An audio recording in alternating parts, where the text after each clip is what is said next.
Hi guys, मेरे YouTube channel में आपका हार्दिक स्वागत है। मैं आ गया हूँ एक बहुत ही बड़ी अपडेट के साथ। एनटीए ने कल मतलब 25 जनवरी को बहुत ही बड़ा बिग अपडेट दिया है, जिसमें उन्होंने कहा है कि जो कोविड-19 से पहले जो पैटर्न होता था तो पैटर्न वही रहने वाला है। मतलब अब 200 क्वेश्चन नहीं रहेंगे, 180 क्वेश्चन रहेंगे। मतलब फिजिक्स में से 45 पूछे जाएंगे, केमिस्ट्री में से 45 और बायोलॉजी में से 90 क्वेश्चन। मतलब सेक्शन ए सेक्शन बी, ये जो सेक्शन वाला मैटर था ये पूरी तरीके से हटा दिया गया है और ड्यूरेशन भी अब कम कर दिया गया है। अब आपको केवल 3 घंटे मिलेंगे, मतलब 180 मिनट ही मिलेगा। तो ये छोटी सी अपडेट थी जो आपको बताना था, बहुत ही ज़्यादा इम्पोर्टेंट अपडेट थी।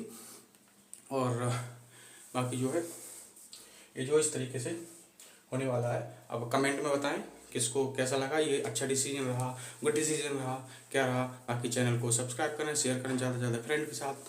बाकी वीडियो देखने के लिए बहुत बहुत धन्यवाद, बने रहिए।